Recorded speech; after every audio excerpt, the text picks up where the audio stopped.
Hello from wherever you're watching. What a round of NBL it was. Emotions overflowing. We're going to crack into it all, but first, that nasty... Hey, don't you even try it. Over here doing that. Don't you... They said they were going to do this. They said they were going to do this. They're trying to gorge me, and there's certain words that they can't say on air, so they can't say that.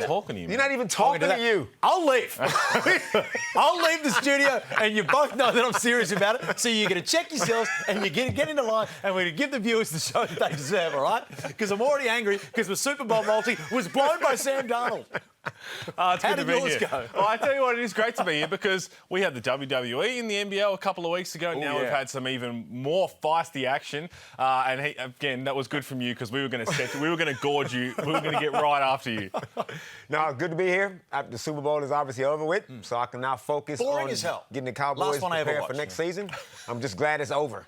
Nice. Well, I'll tell you what, the NBL season is certainly not over. Let's cut to the ladder now because the jostling for top four is still well and truly alive. You'd probably say at this point the Jack Jumpers are locked into that sixth spot. Yeah, they're locked in. They'll be there. And again, there's some shuffling to go within that top six. And the Adelaide 36ers, we'll talk about it, we'll break it down. That is a massive win against Melbourne because at one point it looked like they could drop to third. They should finish in the top two now. They've cemented their spot after that win, I believe, even though they haven't been playing their best basketball, which could set us up for a Sydney Southeast Melbourne semi-final series and then potentially Perth or Melbourne versus Adelaide. So there's a lot of reshuffling, massive games to come still. Not only does Tasmania have it sixth place sewn up, they deserve it. Illawarra, New Zealand, they simply do not deserve to be there. So all that mathematical talk, I'm just glad it's over with. Let's just get it on.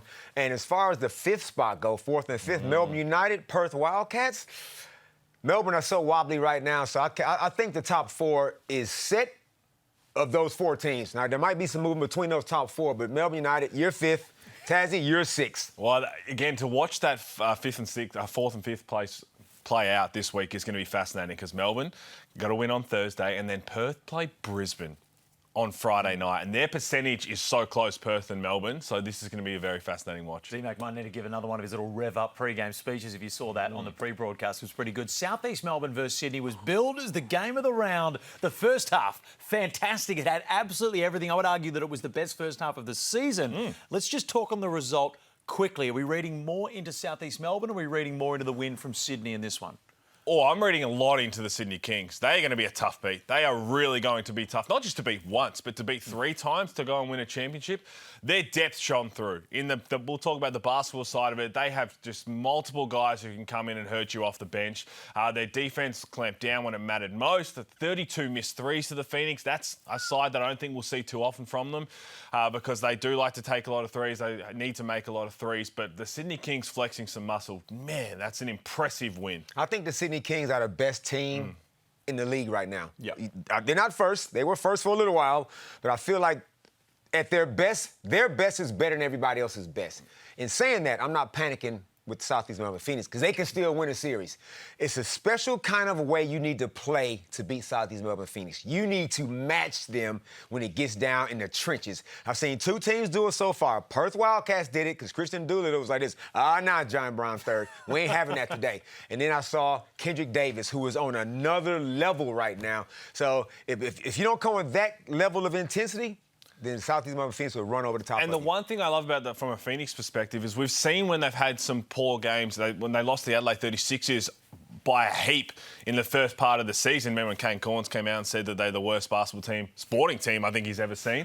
But they shot really poorly and they bounced back with some impressive wins later in the season. They will be better from that loss when they come up against Sydney next time. So I'm not too worried in that regard, but I think Sydney are by far and away the best team in the competition. That's enough of that chat, because amazingly, the game of the round is not the main storyline here. It was young Owen Foxwell, the rah-rah-rah between him and Brian Gorton. It all kicked off here with Kendrick Davis. Owen Foxwell playing the exact role he was put out there to do. Now, Andrew Gaze was adamant this wasn't a kick. On broadcast. That's a kick. I like the way you said it was kicked off. Yeah. That was well done by you. Now, if any one of us was on Foxwell right then, we would be ready to fight. Absolutely, that was a kick. And if the refs would have teched, it should have been a tech. It should have been a tech. None of this would have happened. Yeah, what do you want to start with? You want to start with... We'll start with, we can discuss that's where it all began. I think we can all agree, we're all in agreement that it should have been a technical on Davis there for the kick, but the big one the kick was outrageous. The gorge back and forth with Owen Foxwell. Now, we've heard rumours of what was said. I've heard that Owen Foxwell told Gorgon to shut up, and that's what promoted him to really crack, saying, who's this young upstart trying to come at me, the GOAT, which I can understand, but we're not exactly what was said in that back and forth. All we have is the mic on Gorgon. I would like to say... Go for it. First of all, Brian Gorgon, and I love my mafia genre. Those are my favorite movies. Yeah. Brian Gorgon is a made man. No, he's a boss. He sits at the table of bosses. Owen Foxwell isn't even a made man. He hasn't made his bones yet. Owen Foxwell don't get to talk to the boss at any stage. But for the boss to respond to Owen Foxwell, like, nah, I can't even waste my breath worrying about you because you don't count in the big scheme of things. So I would have liked to have seen Brian complete. Hey, get out of here, man. You're not even worth my shells. But Brian is a fighter. And I'm telling you, man, the Sydney Kings, the only people that matter in this whole scenario is the locker room. Them dudes love Brian Gorgon. Brian Gorgon is ready to roll up his sleeves and fight Pete, and I'm not surprised that he went that hard. Okay, that last part is what I want to talk about, because the first part is the tripling down on the FU from Brian Gorgon. I thought it was maybe one too many. Karen.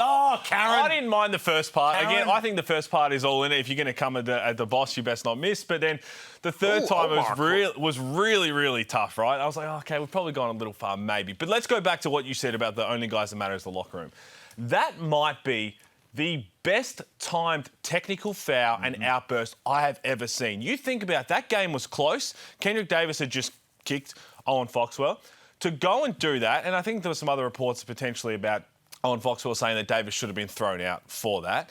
So Gorge doing that has shown right there and then to Kendrick Davis, I have your back. I am going to have your back in this situation, right? So he does that. He gets then a technical foul when a sellout crowd is going bonkers at Brian Gorgon.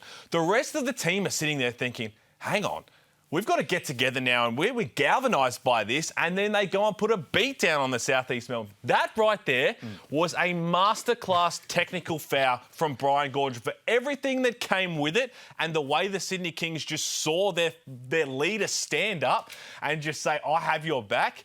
I sat back and I'm like, wow, he's a genius. 4-point play right on the back end of it as well. The crowd was absolutely silenced. The one thing I will say, I disagree with you both. I think Owen Foxwell is well within his rights to go at anyone that he wants. That's his brand of game. He's come into this league as a kid. He has never been scared of anyone, let alone Brian Gorgon on the sidelines. He came out there and part of me thinks that you would have done the same thing at a similar age. I didn't say it was a bad... Yeah, we didn't say he shouldn't have done it. I was feeling that way. No, but you're going to cop it back. I'm all for Foxy being cheeky. He's a cheeky fox. But all I'm saying is, if I'm the boss, I'm like, get out of here, man. I thought it was... I can't look at it and find fault on either side. I think it was white line fever. You're both going at it. Gorgon was like, no. I'm the king around here, and he backed his player up, and it won Sydney the game, if we're going to talk on a bit of an emotional way. But let's hear right now how both coaches wrapped it up, because it got a little bit more interesting afterwards. It's very disappointing. A guy that everybody looks up to in this league, and I'm not trying to make headlines, but Coach Gorgon telling one of our players F you 3 times in a row is just uncalled for. It's really surprising. A guy that's done everything he's done in his career to think it's okay to tell an opposing player F you 3 times, that's very disappointing, and it's not right. Hey, it is what it is. Maybe he thinks that's okay. I just know that I've never seen that before, and I've coached around the world too, and I've never seen an opposing coach. And as much as I don't like wearing the microphone during the game, I'm glad they picked that up, because that's uncalled for.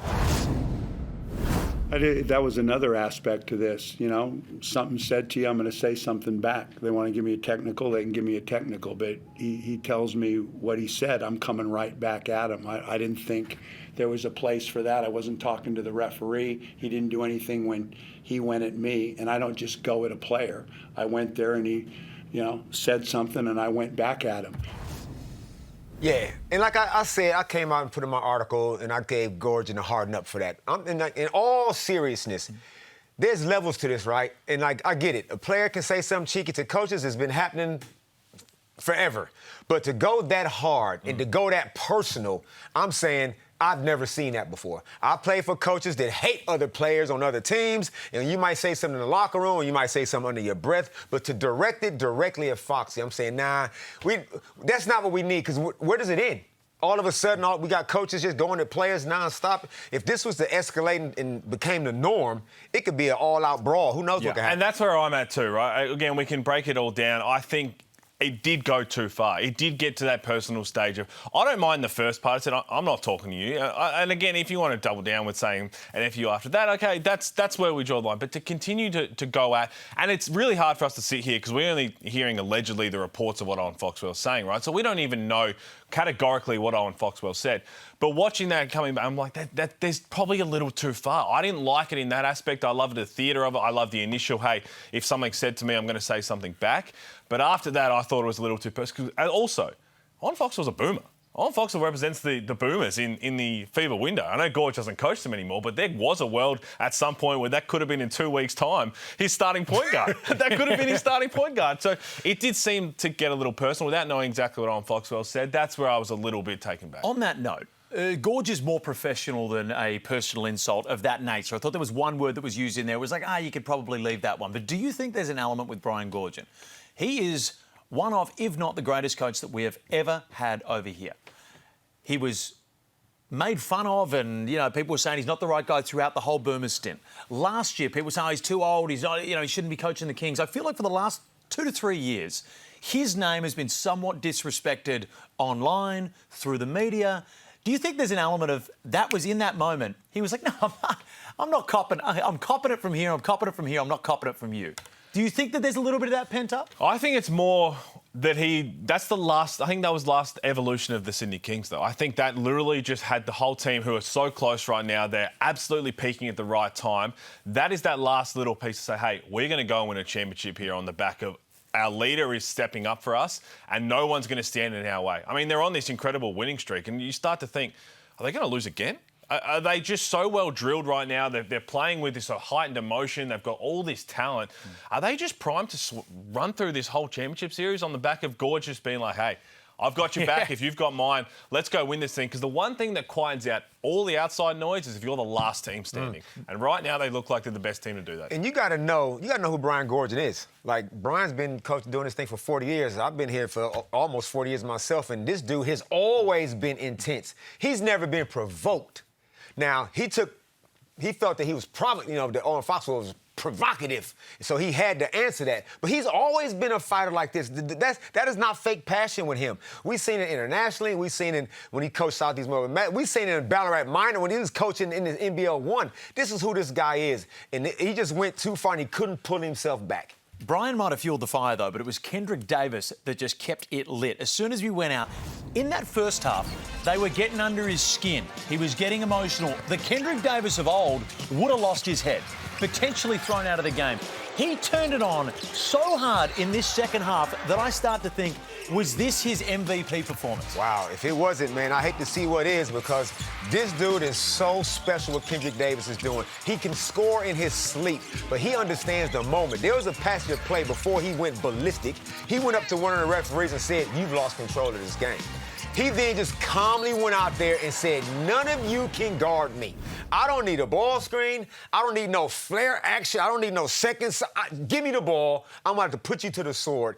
This dude is playing on a whole nother level right now. Now that he feels he's got the absolute 100% support of his coach and his teammates, there is no stopping this dude.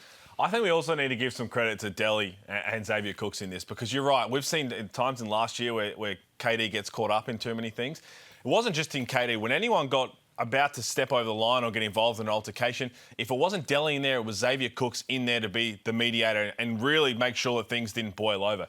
This group is such a tight-knit group right now, playing for one another, and KD is just focused on basketball and thriving because of it, and he looks unstoppable right now. Which it makes me think back to the Adelaide stuff, and they really tried to paint KD as a problem all year, and I even left that thinking, okay, maybe he is a bit of an old... You listen to his post-game interviews, you listen to the way he talks to people in the media, the way he talks around his teammates, the sort of respect that his coach has for him.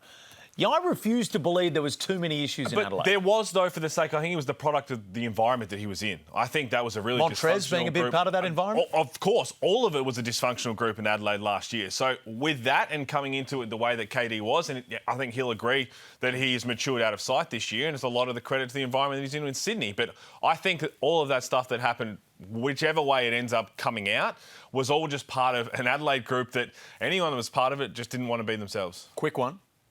If the MVP was decided tonight, is it Bryce Cotton or is it Kendrick Davis? Wow. There's no wrong answer. There's one. There's no wrong answer. And I'm normally the guy, I'm from the school, best player, best team, which is Bryce. But Kendrick Davis. Best player, best team. You're saying Adelaide are the best team in the competition? They're on top of the ladder. Oh, no, we can't be saying that. Sydney Kings are the best team in the competition Hang right on one now. second. Your logic says Kendrick Davis. You gonna let me finish, Mr. Not if Interruptus? you're going to talk like that. Hey. Gorge him.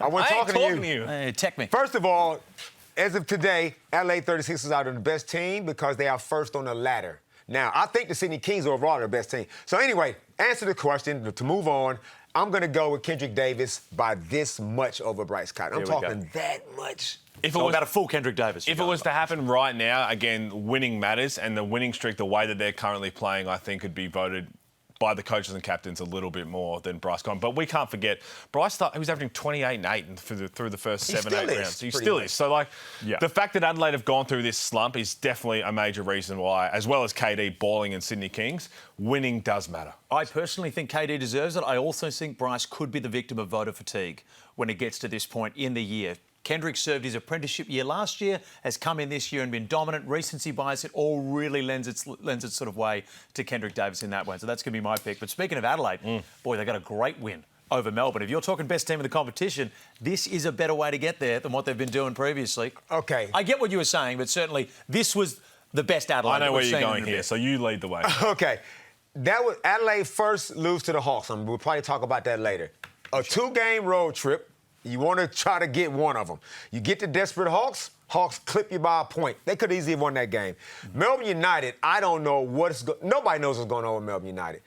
It was a good win from the standpoint there was a lot of heat on the 36ers. And I'm thinking probably unnecessary, too much heat, because they still on top of the ladder. Like, we so quick to panic when they lose a few games. They still number one and been number one the whole damn season. So they go to Melbourne, and Melbourne United are all over the shop, and they get the win. It was good in the fact that they could do that on the road. And it was good because they got key contributions from their bigs. Mike Wells went away from the 4-guard lineup, which will get you killed, I think, in the playoffs. Rakocevic was huge. Ice was big time. Bryce was himself. Zion Cheatham was unbelievable. So it was a good win from that point of view, Pete. But it was only the Melbourne United. Speaking of ice, you've got an eye for good. What did you think of the big fellas out there? Well, it wasn't him. It was Rakocevic and Zion Cheatham who were doing the damage. Rakocevic, that's his best game of the season. He was unbelievable. Zion Cheatham was aggressive early, which I'll touch on in a second. But these two in particular, with some foul trouble to Isaac Humphries, we know he's carrying a little bit of a knee concern.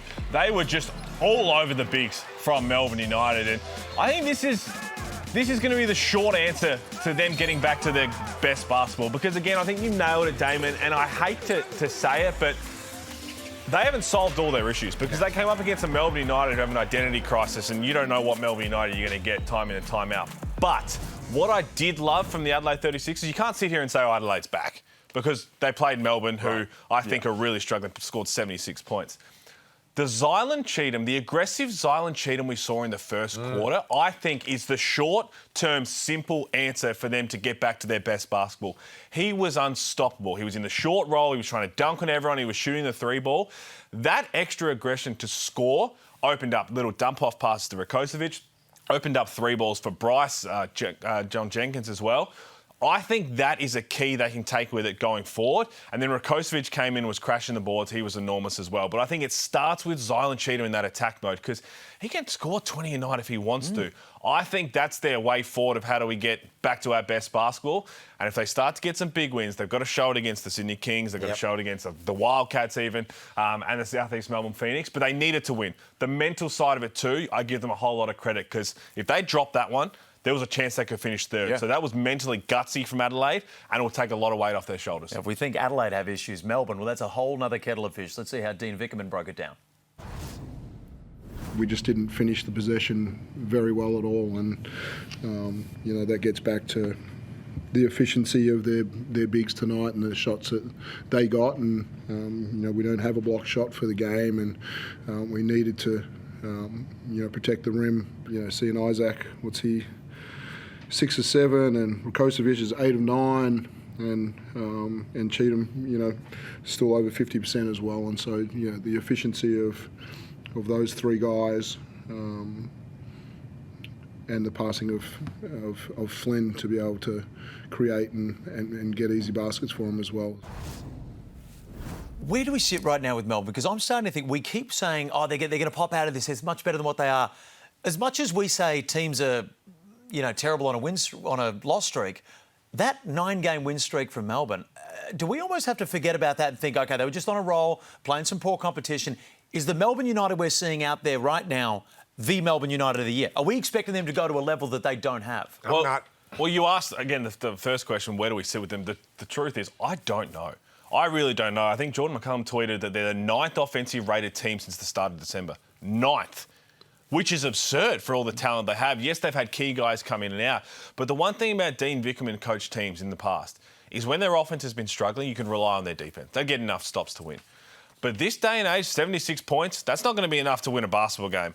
And right now, I don't know where it's at. I don't think they have the capabilities to flick a switch in the playoffs and get back to that 9-0 start. I thought that after they won 3 games, I know they played some low opponents, they were building towards getting back there. I don't know if they can just flick a switch and get back to it. They got some issues in this. Let me count the ways. 1, Jesse Edwards is the only big on the team. The only one. So you play Adelaide 36ers, they've got 3. So there you go. You're already outnumbered. So now you're only going to play Jesse Edwards 20-odd minutes. You got Kyle Bowen and Fabian Kristovic. Them 2 dudes combined don't have a 10th of Zion Cheatham's athleticism. Mismatch, advantage Adelaide. Then Rakocevic comes on and Humphries does his thing. So now Milton Doyle comes off the bench. You got to put him back in the starting lineup. I know it's Milton's idea. Let me go come off the... Now forget that. Put him back in there. And the last thing is Dean and his substitutions, man.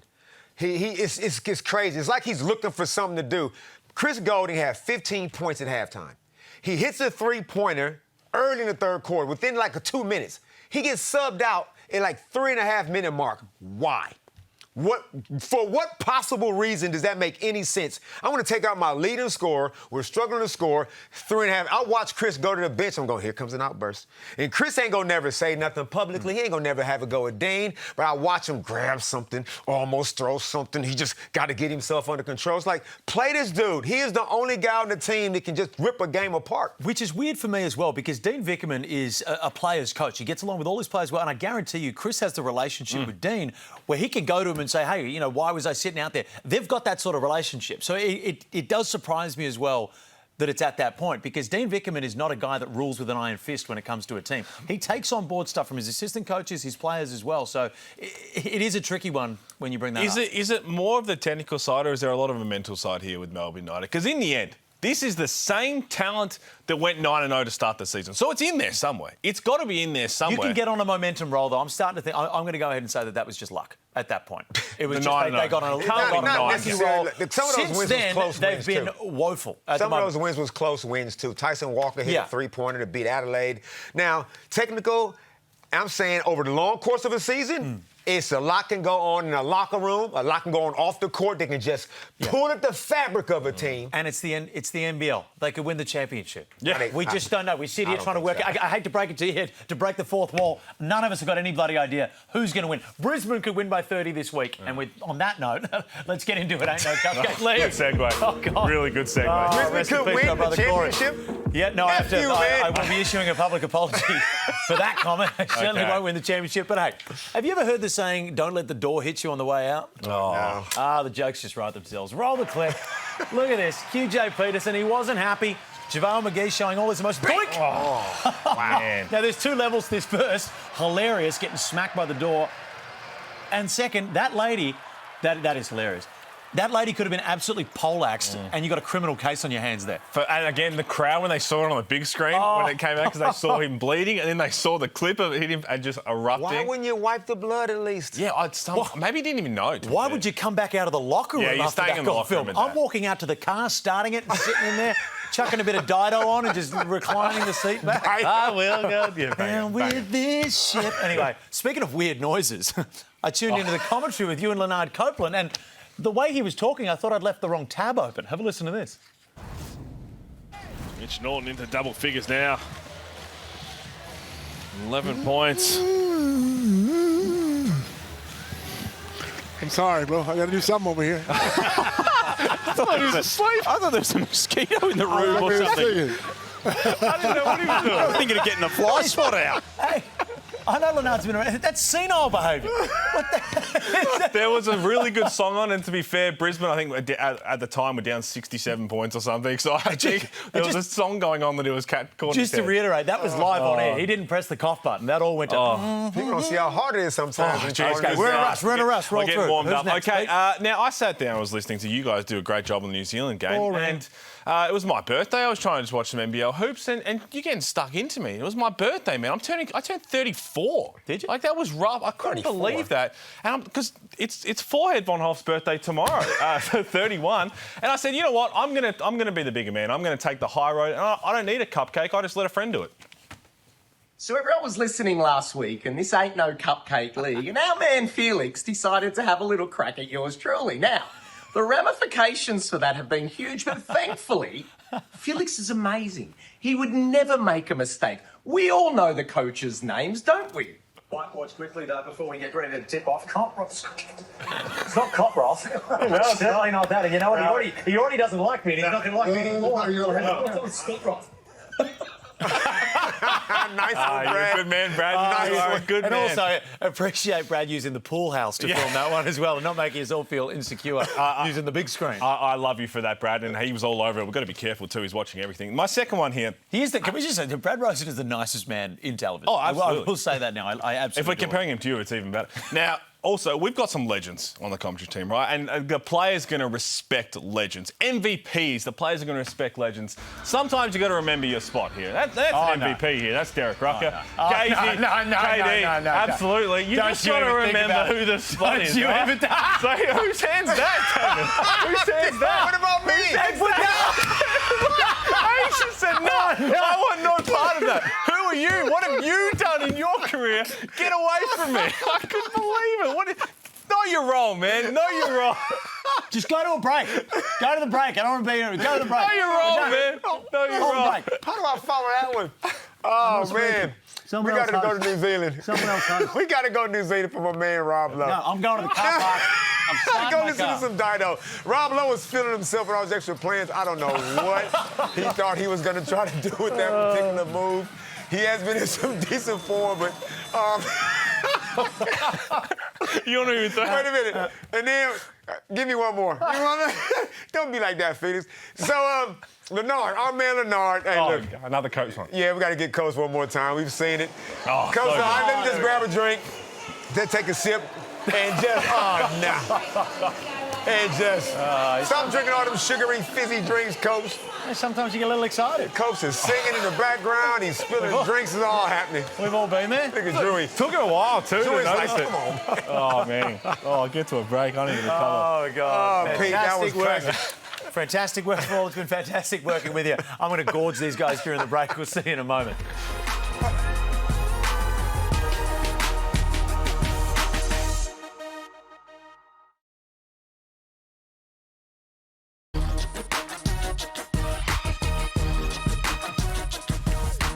Well, the mighty Illawarra Hawks, they should be able to make it a 6 now, can't they?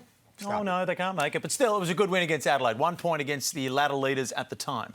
In front of a pretty raucous Adelaide, Wollongong crowd. They're always wrong. Yeah, No, that's the, look, the Some Gong of them supporters, sleep in the they vent. still come out there. And this was at this stage in the season, the Hawks, it was a must-win. Had to absolutely get the win. They get themselves down 16, and then just led by that man, Davo Hickey, a ferocious comeback. Daniel Greta, Mr. Energy, QJ Peterson and Tyler Harvey start hitting triple after triples. And it went down to the absolute last shot of the game, and Adelaide probably was stiff to miss it. Bryce had an absolutely wide-open 3-ball for the win. And then Flynn Cameron missed a little putback that could have won the game as well. So, yeah, that was a tough loss by the 36ers, but great job by the Hawks to get that one in front of their fans. Shout out Wani Swaka the Bullock as well. Look at that, just hanging around. JaVale And then that was the go-ahead bucket. What a comeback it was. I mean, they should have won by a lot more the way they started the game. And here you could hear the whole crowd just gasp. He was way too open. Look at Flynn. And Flynn, that's a layup. But the Hawks got it done at that stage, keeping their season alive. And also, part of that Hoopers will understand. QJ Peterson catching that almost on the left ankle to swish that 3-ball in the corner, that is a tough ask to do. He is just a bona fide scorer. And I thought from there the Hawks, I gave them a little bit of a chance. Then they went and laid an egg in New Zealand. But to get over the hump, being up by so much to start the game against Adelaide, then down 16, Dave O'Hickey was phenomenal. That's the team where I'm sitting there watching that comeback thinking, geez, they could do something here in sixth spot. They could really, as a healthiest team left, the JaVale, Sam Froling figuring all this out, they've got enough talent to beat somebody here in the postseason. I remember Dave O'Hickey had a fantastic final series and rightly was given the MVP by Dellavedova, but I remember almost scoffing at the fact when the Hawks were losing early when they didn't have Davo in the team, saying, like, he's a good player, he's high energy, he's skilled, but he's not going to be that much of a difference maker to the point where you're just going to go on a massive skid when he's not in. But it's turned out that he is arguably the most important player. Man, welcome to the party. I mean, I've been on at the Davo party. I'm across the street having breakfast. When Davo was out, the team just couldn't function right. Even last year, he was the emotional heartbeat of that team. He wasn't the captain. He wasn't the so-called, leader. It was Sam Froling and Tyler Harvey. They did a good job, but Davo is different. Davo only got in the league with a triple-double. Could have had another triple-double. Brick City. But he can do everything, and people still doubt, is he a point guard? Man, the dude's a playmaker. Like, who's a point guard in this era anyway? Davo's a playmaker, plays both ends. You forget how tall he is, 6'4", 6'5" guard. So when he's up and down, when they get stops and rebound and run, now Tyler Harvey and QJ Peterson, like you say, Pete, QJ is a bucket, three-point shooter, and Davo just facilitating. That's when they're at their best. But throughout the course of the season, they just could not maintain that for long enough, so they find themselves out. And I want you to see if you're on the same wavelength. This might sound outrageous, and I'm aware that it might. I feel like Dave O'Hickey has the potential to if staying in the NBL, to have the Sixth Man of the Year award named after him when he's said and done, in terms of if he locked into that sixth man role, if he's not going to be the starting point, like Kuwait Noi can start on any other team. How old is he? Dave O'Hickey can start on any team, including the Illawarra Hawks. But the fact is, I think he thrives in this. You're going to play starters minutes, you're going to finish the game, we're going to bring in a point guard to start the game. If he'd locked into just being that 34 minutes off the bench, the way we've seen him put up numbers recently, I think he could just take over and really compete for that award time in and time. Having said that, if a team gives him the keys, he's more than deserving. I just think we're seeing teams really thrive with him in that role. I think he suits it for the team benefit and an individual perspective. Their loss against the New Zealand Breakers, though, was devastating for them. You mentioned you come off such a great win and then you head into that. And it was an interesting one as well, and we'll break it down a bit, but JaVale McGee not playing the entire second half. Now, it sort of worked. They did claw their way back in a little bit, but just very odd to see for a player of his calibre to just be totally sat. I was going to check my heart rate before I get going. 52. If you're telling me that JaVale McGee, the Illawarra Hawks, are a better team with JaVale McGee not playing in 20 minutes of basketball. He had 15 minutes in the first. 15 points in the first half. 15.7 rebounds at the half. You telling me he's got Rob Lowe guarding him and Max Darling. You're telling me that JaVale McGee, three-time NBA champion, Olympic gold medalist, 7'1", closest thing we've seen to Wilt Chamberlain. You telling me that he can't play in a half of basketball? What the hell? Why is he here? Now, you might say, yeah, but he didn't get out on that ball screen. He didn't show, and he cost him a bucket. So what, man? You know how many bad defenders is on that team? People give up buckets all the time. You don't see Bryce Cotton getting yanked because somebody went around him. But JaVale McGee has a couple of defensive breakdowns, and they throw the baby out with the bathwater. If his teammates could have just somehow figured it out, he would have averaged 30 and like 20. But nope, he's probably not going to come back next year now because why would you? Why would you can't even play two halves of basketball against the New Zealand Breakers? It's ridiculous. Now, I'm gonna disagree with that in this game in particular. And what Justin Tatum was trying to look for against a New Zealand team, if they had Sam Menenga, it would have been a different story. They had Rob Lowe. Rob Lowe goes in to the paint at the start of the game to warm up. Otherwise, he doesn't go near the paint. PJC and Isaiah Brockington were living in the mid-range in that game. And at halftime, they could not get stops to save their lives. So Justin Tatum had to figure something out. And I think that he was just the unfortunate scapegoat of a New Zealand team that had no interior presence. If you're on that New Zealand team, they could post you up. They had no one they're going to try and post up. So he had to find a different way to get Mason Peatling or even a small ball lineup to mitigate all the issues. And it got them back in the game. I don't think it's highlighting JaVale McGee. I think it's highlighting the fact that nothing that New Zealand were going to do was going to put pressure on the rim in terms of, hey, let's throw it into Rob Lowe on the block. Nothing. I think it was just, hey, we're going to have to go different in this. And it worked for the large part of the second half. Sam Frawley last year's second-team All-NBL, averaging like 14 and 7. He's averaging that right now. They wouldn't have even been in that situation to have to come back if the rest of them dudes could recognize where the strengths lie. This particular game, park your jump shots, park your one-on-one moves, get aboard them 2 7-foot Goliaths over there, them pterodactyls over there, and this lead we'll be up 20 at the half. I agree with you on the offensive end. I'm talking about defensively. So the other side of that is you want to keep him on there, the guards have to make sure they don't get screened, right? That will probably protect JaVale McGee. Offensively, I'm with you, man. I'm talking about the other end. They couldn't stop anyone. Just checking that heart rate. Yeah, it's still around. Man, check mine too. 60. Just for transparency, Damon, just for transparency for our viewers, who was the captain of your team this week? Nasty work. JaVale McGee? Nasty work. Okay, there we go. I was just making sure. I was just wondering the way you were talking. Sometimes I can pick up on it. I couldn't check it. But hey, you were talking about parking. How about you park your Jackson Cartwright? Is that a good segue? Unfortunately, we're live, so we'll continue. Thank you for sliding to the highlights right after that. That's great producing. He just needs a stud, man. He is an absolute stud. He had 2 fouls in the first 90 seconds, finished with 23, 8 and 6. When he wants to take over a game, he's just going to do it. He is so crafty at his size, gets in the gaps. That mid-range is just money. It's a layup for him. He's got a clutch gene. Love the way that PJC just goes about it, man. He is a no-fuss guy. I know he got ejected in the game before that, but the frustration's boiled over because they're missing out on so many guys. I love every time PJC plays basketball. I just get to sit back and be a fan. He is an absolute superstar in this league. Special. The president of the Little Big Man Society. I can't wait for him to become a local Kiwi. Pay that man whatever you got because that dude, like you said, he's been smart his whole life. He knows how to score. It's not a matchup in the league that can take advantage of Parker Jackson Cartwright. He takes advantages of all his matchups. And if you just can give him a team that can run with him. He's got so many guys in that team that's not quite there. They make so many self-inflicted mistakes, and it's just, I hate to see it. I feel like we are wasting some of Parker's prime. Well, I would like to see the New Zealand Breakers run it back with both Parker Jackson Cartwright and Isaiah Brockington. Because over the last 8 games, what we've seen from him, and with no Lopez in there next year, this guy's been really special, and it takes guys sometimes a little bit to adjust to the league, and it seems that way with Brockington. And I said it early, and I got a little bit of grief for going too early after the blitz. And I said, oh, man, I know what I saw. That dude's a bucket. So I started calling him Buckington. And all of a sudden, things kind of dried up for him. It takes the importance of sometimes a while to figure it out. He had to figure it out, of course, throughout the course of the season. Petrie confidence stayed with him. Look at his last 8 games, 21 points. At 4 boards and 2 dimes, but it's his shooting percentage. He's up to 34% now from 3. His jump shot had betrayed him early in the season. And then when his 2 studs went out, young Kareem Lopez is out, Sam Meninga is out, and that's when you go to your import to go, Zay, can you help carry this team along with Parker Jackson Cartwright? He can do that now. Seems like a real high character guy as well. I'm not sure whether people caught the game, but his post-game interview.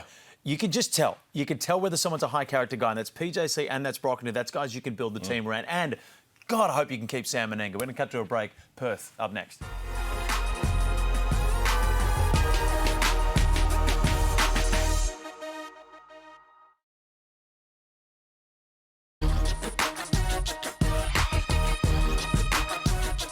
Perth Wildcats, Pete's pick for the championship, are looking pretty good at the moment, just being outshone a little bit by the Sydney Kings and the Adelaides of the world. We don't quite hear of them as much, but quietly putting a very good resume together, and they had one job this weekend, and it was do not fall to Cairns, which can be a real trap game for a lot of teams. Well, they can. They're just building at the right time. And again, led by Christian Doolittle, Dylan Windler's been terrific. He's back on the glass.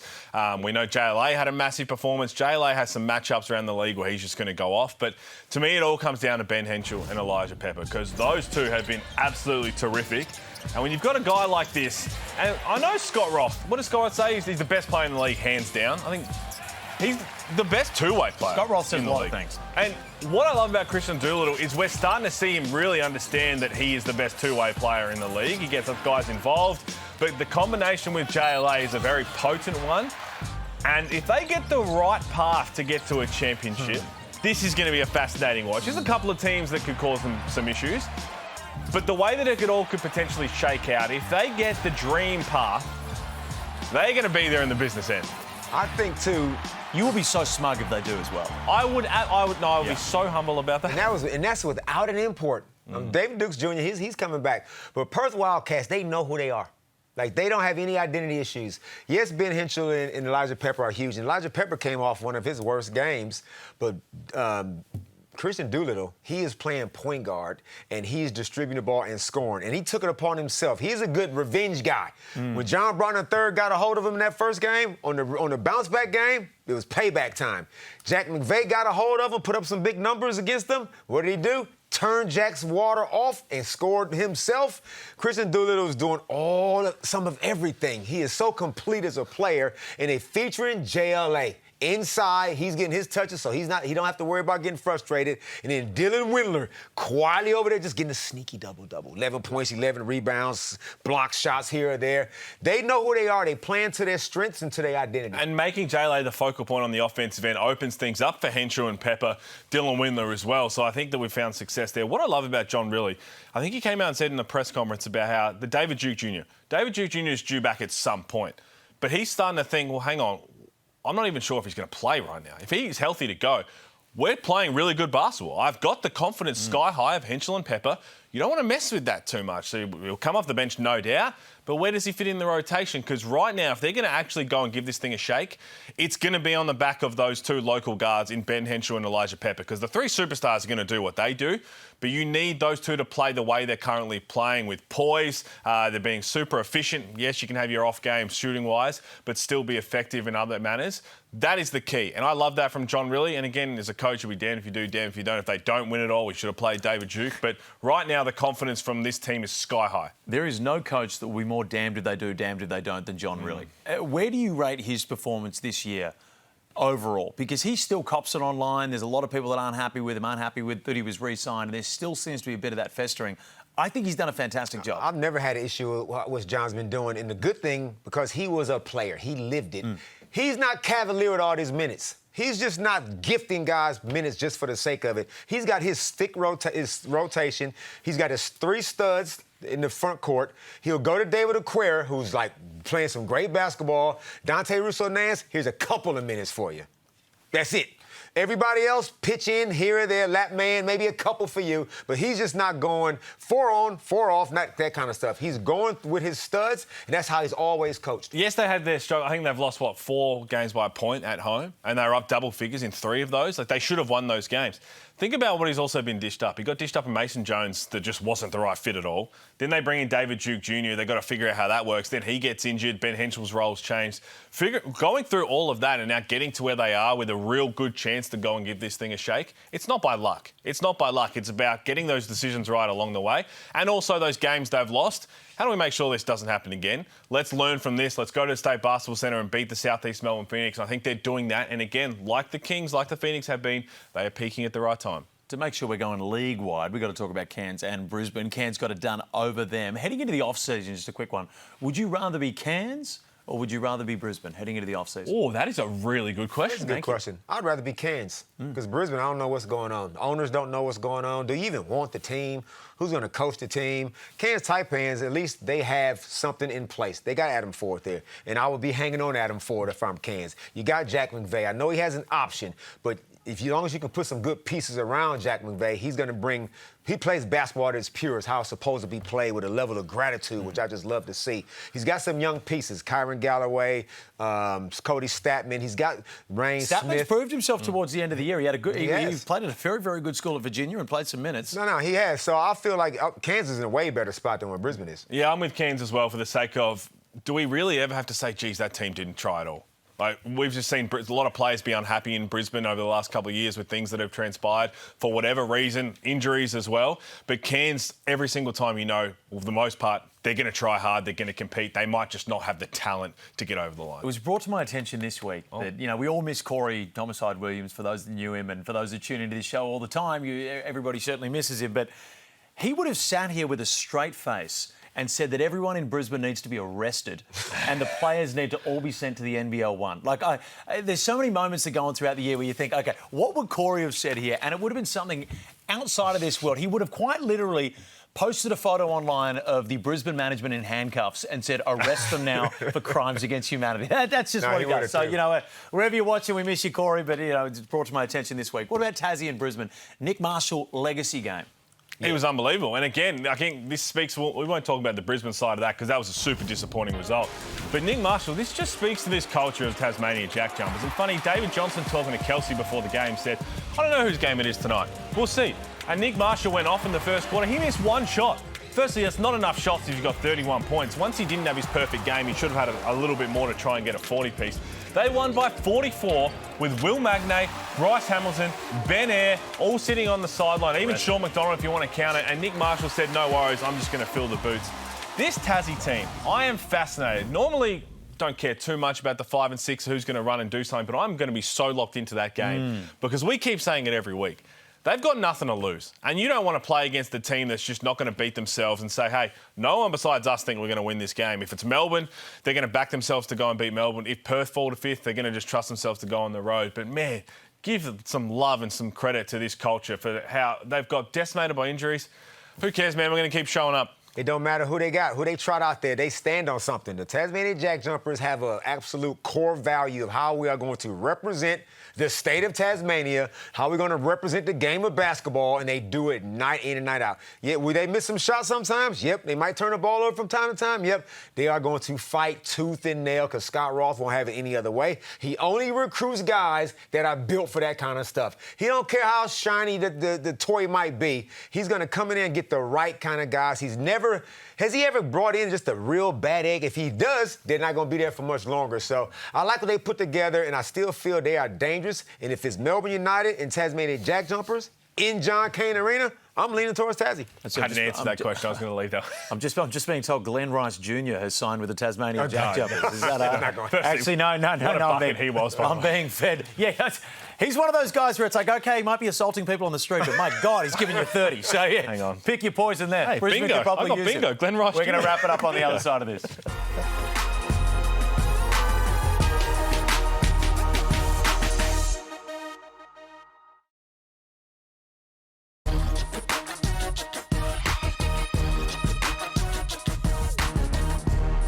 Under 2 minutes remaining.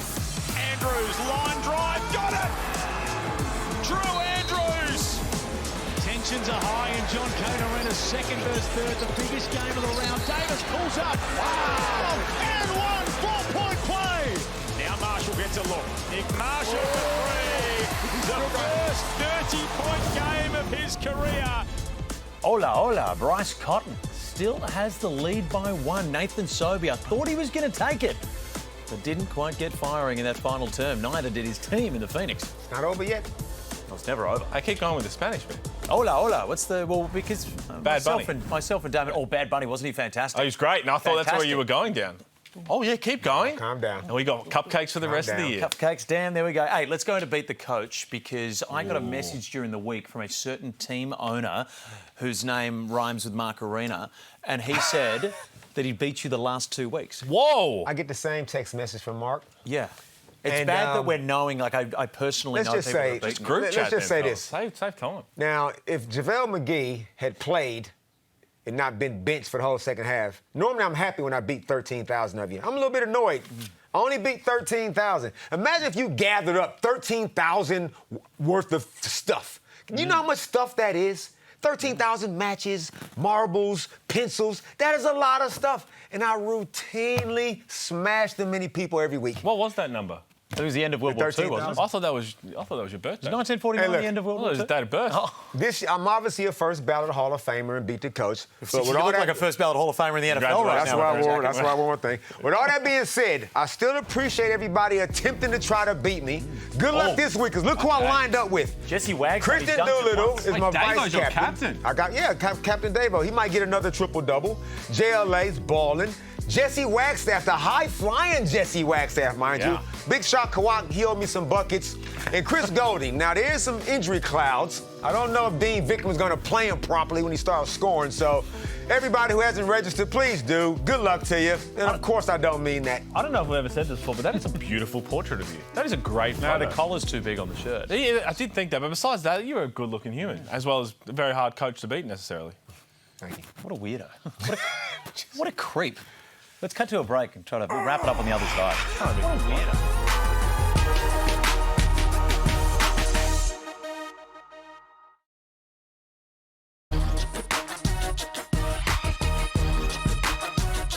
Big Thursday of hoops coming up. Cairns taking on Melbourne. Who is this a trap game for?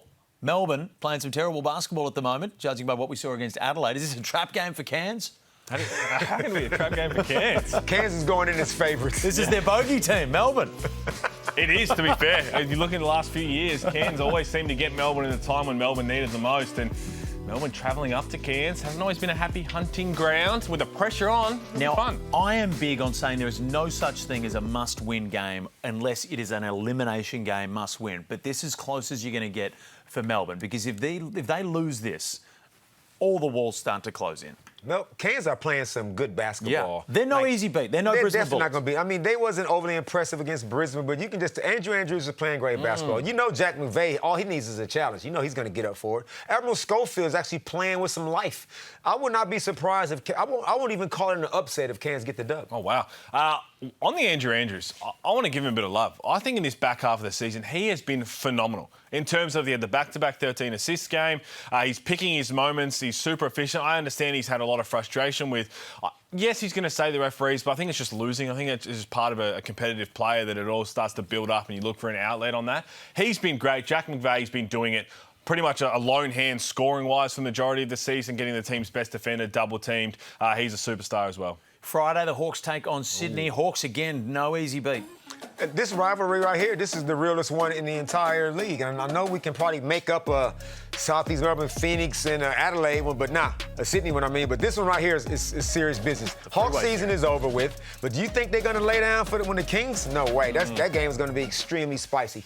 Well, again, they mathematically can still make the 6. Oh, they can mathematically still make it. Yeah, I think Sydney will flex their muscle. I asked you before, Kendrick Davis or Bryce Cotton, Josh King or Brian Goorjian?